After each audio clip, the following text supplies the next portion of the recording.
आज की क्लास में हम ये चीज सीखने वाले हैं कि कुड हैव की स्टेटमेंट किस तरह की होती है, उसकी डेफिनेशन क्या कुछ होती है, उर्दू में उसकी पहचान क्या है, उर्दू के सेंटेंसेस किस तरह के होते हैं और जब हम उसको इंग्लिश में कन्वर्ट करते हैं तो उसकी स्ट्रक्चर किस तरह की होती है और हम उसको किस तरह से इंग्लिश में कन्वर्ट करेंगे। अस्सलाम वालेकुम, welcome to knowledge for students. Today we are going to take the start of class number 72, and students, in today's class we're going to learn about could have. But students, before starting this class, if you like my videos, then click on the like and share button. And if you're having any type of confusion or any type of problem, then you can go to the comments box and you can write the comment over there. I will try my level best to clear up your confusion or your problem. Okay, so students, let's take the start. तो चलें start करते हैं। So students, could have का जो use किया जाता है, actually it is used to express the ability to do something in the past but you didn't do that activity because of some reason. Mean to say कि could have का जो इस्तेमाल किया जाता है वो गुजरे वक्त की किसी एबिलिटी को बयान करने के लिए, मतलब किसी काबिलियत को बयान करने के लिए इसका यूज होता है, लेकिन आपने अपनी उस काबिलियत को इस्तेमाल करते हुए वो काम किया नहीं है किसी भी वजह से। ओके, उर्दू में इसकी पहचान क्या होती है? सकता था, सकती थी और सकते थे। अब सकता था, सकती थी, सकते थे को देख के बहुत से स्टूडेंट्स को अब ये कंफ्यूजन होगा कि सर सकता था, सकती थी, सकते थे तो कुड में भी आता था। So how do we have to identify that here we need to use could have और ओनली कुड। तो जस्ट ये डिफरेंस ध्यान में रखिए कि गुजरे वक्त में जो कुछ भी आप कर सकते थे उसके लिए आपने कुड का यूज करना है। मिसाल के तौर पे हम इंग्लिश बोल सकते थे, वो गाड़ी चला सकता था, वो फलां काम कर सकती थी, तो गुजरे वक्त में जो कुछ भी कर सकते थे वो उसके लिए आपने कुड का यूज करना है। लेकिन अगर कोई गुजरे वक्त में आपकी एबिलिटी थी लेकिन आपने उस काम को नहीं किया, तो ऐसे सेंटेंसेस के लिए हम कुड का यूज नहीं करेंगे बल्कि कुड हैव का यूज करेंगे। मसलन, आप मेरी मदद कर सकते थे लेकिन आपने नहीं की। मतलब ये कि अब ये एबिलिटी तो गुजरे वक्त में आपकी थी, आपके अंदर ये सलाहियत थी या ये काबिलियत मौजूद थी कि आप मेरी मदद कर सकते थे, लेकिन आपने नहीं की।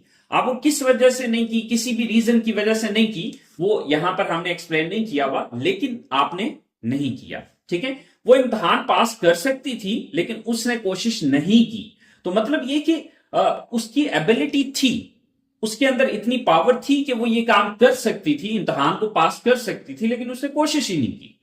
हम इस्लामाबाद जा सकते थे लेकिन हम नहीं गए। अब इस्लामाबाद जाने की काबिलियत थी, हम में सलाहियत थी, हमारे अंदर इतनी एबिलिटी थी कि हम इस्लामाबाद जा सकते थे लेकिन हमने नहीं किया। हाँ, एक बात याद रखिएगा, दोबारा से again I am telling you कि गुजरे हुए वक्त में जो कुछ कर सकते थे, अगर आप सिर्फ अपनी एबिलिटी बयान कर रहे हैं कि मैं ऐसा ये काम कर सकता था, ठीक है, मेरे अंदर ये एबिलिटी मौजूद थी, ठीक है, जैसे कि मैं दरख्त पर चढ़ सकता था, तो अब यहां पर हमने कुड का यूज करना है। लेकिन मैं दरख्त पर चढ़ सकता था लेकिन मैं नहीं चढ़ा, अगर स्टेटमेंट ये होती है तो अब यहां पर कुड का यूज नहीं करेंगे, हम कुड हैव का इस्तेमाल किया जाए। ओके, आई होप सो कि आपको कुड और कुड हैव का डिफरेंस समझ में आ गया होगा। अगेन मैं थोड़ा सा दोबारा से एक्सप्लेन कर रहा हूं। मैं ये कह रहा हूं कि कुड का यूज आपने तब करना है कि जब आप कोई काम कर सकते थे। ठीक है, 2 साल पहले मैं इंग्लिश बोल सकता था, हम कपड़े सिलाई कर सकते थे, वो गाड़ी चला सकता था, तो हम ये एबिलिटीज बता रहे हैं। लेकिन अगर हम यही स्टेटमेंट्स कुछ यूं कर दें कि मैं इंग्लिश 2 साल पहले बोल सकता था लेकिन मैंने नहीं बोली, तो अब यहां पर यह स्टेटमेंट कुड की नहीं रहेगी बल्कि कुड हैव में कन्वर्ट हो जाएगी। मीन टू से कि ये पास्ट में मेरे पास एबिलिटी थी कि मैं ऐसा कर सकता था लेकिन मैंने ऐसा नहीं किया, तो यहां पर सिवा बजाय कि हम कुड का यूज करें, कुड की बजाय हम कुड हैव का यूज करेंगे। आई होप सो स्टूडेंट्स, आपको डिफरेंस समझ में आ गया होगा। तो चलें अब हम सेंटेंसेस बनाते हैं और बना के इनको देखते हैं। सो इसकी स्ट्रक्चर क्या है? First of all we have to use subject, after that could have, then third form. तो अब यहां पर एक पॉइंट ये ज़हन में रखना है कि जब भी हैव आए और हैव के बाद कोई वर्ब आ रहा हो, okay, whenever we are using has or have, and after that we have verb. So that verb would be used always in the shape of third form. तो उसका इस्तेमाल किस तरह से किया जाएगा, यानी कि हैज और हैव के बाद अगर वर्ब आए तो वो हमेशा थर्ड फॉर्म की सूरत में आएगा। लेकिन अगेन बात को समझिए कि मैं यहां पर क्या बोल रहा हूं, अगर वर्ब आए, but it is not really important कि हर बार हैव के बाद वर्ब ही आएगा। ओके हाँ, अगर हैज और हैव के बाद वर्ब आ रहा है तो वो हमेशा थर्ड फॉर्म में आएगा। अब हमेशा वर्ब नहीं आएगा, इस बात का मतलब क्या है, लेट मी एक्सप्लेन इट। जैसे कि मैं कहता हूं I have a car, I have a car. अब यहां पर देखिए हैव के बाद एक आर्टिकल आ रहा है आ, यहां पर कोई वर्ब नहीं है, यहां पर कोई काम नहीं है कि जिसको मैं थर्ड फॉर्म में कन्वर्ट करूं, राइट। हैज और हैव के बाद जब भी कोई वर्ब आता है उसको हम हमेशा थर्ड फॉर्म की शेप में यूज करेंगे, राइट। तो चले आगे बढ़ते हैं। देन हमारे पास एंड पे ऑब्जेक्ट आ जाएगा। So here I have written 3 statements. मेरी पहली स्टेटमेंट है आप मेरी मदद कर सकते थे लेकिन आपने नहीं की, यानी कि आपके पास इतनी एबिलिटी थी कि आप मेरी हेल्प कर सकते थे लेकिन आपने नहीं की। आप किस वजह से नहीं की, रीजन एक्सप्लेन्ड नहीं है, बट किसी भी वजह से आपने वो काम नहीं किया। तो चले सेंटेंस बनाते हैं। जो मेरी कुड हैव की स्टेटमेंट है वो यहां से यहां तक है, right, from here to here. This is another statement. तो ये किसी और टेंस या मॉडल वर्ब की स्टेटमेंट होगी। खैर ये मॉडल वर्ब की तो नहीं है, ये टेंस की स्टेटमेंट है। सो आप मेरी मदद कर सकते थे लेकिन आपने नहीं की। तो सबसे पहले हम इस स्टेटमेंट को बनाते हैं। So who is the subject, you, then could have, you could have. So after that verb काम क्या कर सकते थे, मदद कर सकते। So helped, third form of the verb. You could have helped, किसकी मदद कर सकते थे, मेरी, so me. You could have helped me. अब ये स्टेटमेंट मेरी होगी यहां तक, right. Now this one is another statement. ये मेरे पास जो है वो एक अलग से साथ एक टेंस एड ऑन हो रहा है एक्सप्लेनेशन के लिए, लेकिन आपने नहीं की। बट अब ये सिंपल पास्ट है, यू डिडंट डू। अब यू डिडंट डू या फिर यू डिडंट हेल्प, आप दोनों में से जो मर्जी लगा लीजिए। ओके, सो नेक्स्ट स्टेटमेंट है वो इम्तिहान पास कर सकती थी लेकिन उसने कोशिश नहीं की। ओके, सो वो इम्तिहान पास कर सकती थी, कुड हैव की स्टेटमेंट सिर्फ यहां तक है। Who is the subject here, she. After subject could have, she could have. Then third form of the verb. So क्या कर सकती थी, पास, passed, third form. Okay, she could have passed. क्या पास कर सकती थी, अपना इम्तिहान, her exam. Okay, तो यहां पे अपना इम्तिहान उसने नहीं लिखा, तो हर एग्जाम हर ना भी लिखा जाए, that's fine. Okay, लेकिन अगर आप लिख देते हैं तो ये भी गलत नहीं होगा, ठीक है। So she could have passed her exam, वो अपना इम्तिहान पास कर सकती थी बट उसने कोशिश नहीं की, but she didn't try. She could have passed her exam, but she didn't try. लेकिन उसने कोशिश नहीं की। हम इस्लामाबाद जा सकते थे लेकिन हम नहीं गए। कौन ये काम कर सकता था, हम, we. Then could have. Then third form of the verb, gone. क्योंकि काम यहां पर क्या कर सकते थे, जा सकते थे। वी कुड हैव गॉन, कहां जा सकते थे, to Islamabad.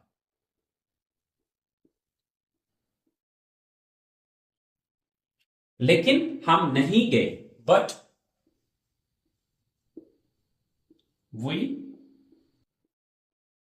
Didn't go. Okay, so students, this is the criteria to make positive sentences, ठीक है।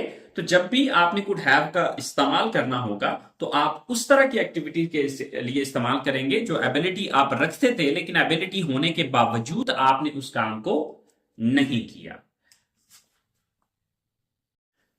सो स्टूडेंट्स, अब इसके बाद हमारे पास जो इसकी स्टेटमेंट्स आ जाती हैं वो है negative statements. So negative statements के अंदर स्टोरी थोड़ी अपोजिट डायरेक्शन में जाएगी। अपोजिट डायरेक्शन में किस तरह से? अब जब पॉजिटिव सेंटेंसेस बना रहे थे तो हमने ये चीज सीखी कि हम कोई एबिलिटी रखते थे, लेकिन हम वो एबिलिटी रखने के बावजूद हमने उस काम को नहीं किया। लेकिन जब हम इसका नेगेटिव बनाएंगे तो डेफिनेटली इसका अपोजिट बनेगा। मीन टू से कि आप कोई एबिलिटी नहीं रखते थे, यानी कि कोई काम नहीं कर सकते थे, लेकिन उसके बावजूद आपने किया। मिसाल के तौर पे मैं इसी स्टेटमेंट को नेगेटिव में बनाता हूं कि आप मेरी मदद नहीं कर सकते थे, लेकिन आपने की। मीन टू से कि अब ये नेगेटिव में आएगा, ये पॉजिटिव में आएगा। पहले ये था कि ये पॉजिटिव में आ रहा था, ये नेगेटिव में आ रहा था। लेकिन जब हम इसका उलट करेंगे तो अब उलट में क्या होगा कि ये नेगेटिव में हो जाएगा और ये पॉजिटिव में चेंज हो जाएगा। मतलब ये कि आप मेरी मदद नहीं कर सकते थे, लेकिन आपने की। नेगेटिव में किसको कह रहा हूं? यानी कि नेगेटिव वो सेंटेंसेस है जिसमें नहीं का लफ्ज आ रहा है। तो अब पहले इसमें नहीं आ रहा था इसलिए ये नेगेटिव था, इसमें नहीं का लफ्ज नहीं आ रहा था इसलिए ये पॉजिटिव था, राइट? अब मैं क्या कर रहा हूं कि नहीं का लफ्ज यहां पर इस्तेमाल कर रहा हूं कि आप मेरी मदद नहीं कर सकते थे। अब ये नेगेटिव हो गया, लेकिन आपने की, अब ये इसका पॉजिटिव सेंटेंस हो गया। ठीक है, तो अब स्टोरी थोड़ी सी अपोजिट डायरेक्शन में जाएगी। तो अब ऐसी सिचुएशन में हम क्या करते हैं? क्राइटेरिया हमारा क्या है कि भाई, जैसे कि हमने पहले से ही सीखा हुआ है कि अगर हमारे पास हेल्पिंग वर्ब मौजूद है तो हम पहले हेल्पिंग वर्ब के बाद नॉट लगाते। अगर हमारे पास 2 या 3 हेल्पिंग वर्ब है तो यहां पर हम देख रहे हैं कि हमारा जो पहला हेल्पिंग वर्ब है वो कुड है। So what do we have to do here to make its negative sentences? So just we have to put not after could. तो हमने क्या करना है कि सिर्फ could के बाद not लगा देना है, बाकी सारे का सारा सेम एज इट इज रहेगा। तो चलिए अब कुछ सेंटेंसेस इसके बना लेते हैं और बना के हम इसको देखते हैं। So students, this is the negative structure of could have. So first of all, we have to write subject, then we have to put not after could, then have, then third form of the object, third form of the verb, and then object, right? अब जैसे कि हमारे पास पहली statement है, नदीम अपनी तालीम जारी नहीं रख सकता था क्योंकि वो गरीब था। यानी कि उसके अंदर तालीम जारी रखने की एबिलिटी नहीं थी, वो अफोर्ड नहीं कर सकता था, because he did not have money, क्योंकि उसके पास पैसे नहीं थे। लेकिन उसके बावजूद उसने जारी रखी। ओके, वो पैदल नहीं चल सकता था क्योंकि उसकी टांग में दर्द था, लेकिन उसने कोशिश की। आप इंग्लिश नहीं बोल सकते थे, लेकिन आपने बोलने की कोशिश की। मतलब ये कि ये काम करने की आप में एबिलिटी नहीं थी, लेकिन उसके बावजूद आपने उन कामों को किया। तो चले अब हम इनको कन्वर्ट करके देखते हैं। हमारी जो कुड हैव की स्टेटमेंट है वो सिर्फ यहां से यहां तक है। ये आगे नेक्स्ट अलग से स्टेटमेंट्स बन रही हैं। ठीक है, तो नदीम अपनी तालीम जारी नहीं रख सकता था। First of all subject Nadeem, then could not have,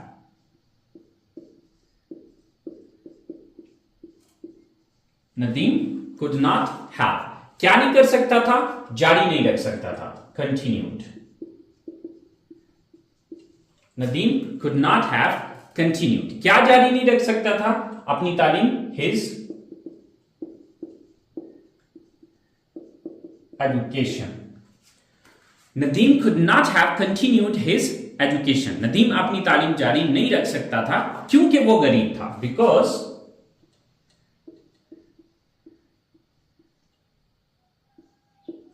he was poor. Because he was poor, लेकिन उसने जारी रखी, but he continued. But he continued. Nadeem could not have continued his education because he was poor, but he continued. यानी कि नदीम अपनी तालीम जारी नहीं रख सकता था क्योंकि वो गरीब था, लेकिन उसने जारी रखी। ओके, सो नेक्स्ट स्टेटमेंट है वो पैदल नहीं चल सकता था। वो पैदल नहीं चल सकता था। सो who is the subject here? वो, ही। Could not have,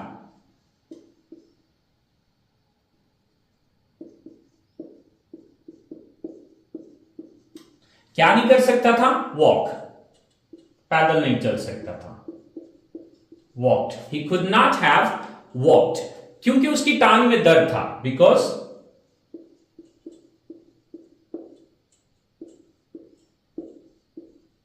he had pain in his leg, क्योंकि उसकी टांग में दर्द था। लेकिन उसने कोशिश की, but he tried, he could not have walked because he had pain in his leg, but he tried, लेकिन उसने कोशिश की। सो लास्ट स्टेटमेंट है, आप इंग्लिश नहीं बोल सकते थे लेकिन आपने बोलने की कोशिश की। कौन ये काम नहीं कर सकता था? सब्जेक्ट कौन है? आप, you. Then could not have,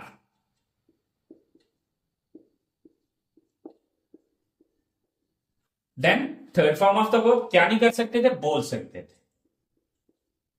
spoken. He could not have spoken, क्या नहीं बोल सकते थे? English. You could not have spoken English, लेकिन आपने बोलने की कोशिश की, but you tried to speak. You tried to speak. So students, these are the negative statements of could have. तो जो कुड हैव है इसके हम इंट्रोगेटिव यूजली नहीं बनाते, ओके। तो जस्ट इसके पॉजिटिव और नेगेटिव्स हम बना रहे हैं यहां पे, और आप ये देख सकते हैं कि आपने इसका ये माइंड में रखना है कि कुड और कुड हैव में आपने कंफ्यूज नहीं होना, ठीक है। कुड हैव का इस्तेमाल आपने तब करना है कि जब आप कोई काम कर सकते थे, एबिलिटी रखते थे, लेकिन आपने उस काम को नहीं सरअंजाम दिया, ओके। इसी तरह से जब आप इसका नेगेटिव बनाएंगे तो कोई काम आप नहीं कर सकते थे, मीन टू से कि आपके पास उस काम को करने की एबिलिटी नहीं थी, लेकिन उसके बावजूद आपने किया, यानी कि अपोजिट डायरेक्शन में बात चलेगी। तो आई होप सो स्टूडेंट्स, आपको इसमें सीखने को मिला होगा। फिर भी अगर आपको कोई कंफ्यूजन हो, कोई भी मसला मसाइल हो, तो आप लोग कमेंट्स बॉक्स में जाके कमेंट्स लिखिए, तो मैं कोशिश करूंगा कि मैं उसको शॉर्ट वीडियो की सूरत में, आपका जो भी कंफ्यूजन है उसको शॉर्ट वीडियो की सूरत में आपको क्लियर अप करूं। तो स्टूडेंट्स, नेक्स्ट क्लास तक के लिए मुझे इजाजत दीजिए, तो हमें याद रखिएगा, इंशाल्लाह जिंदगी रही तो नेक्स्ट क्लास के साथ मुलाकात होती है। अल्लाह हाफिज।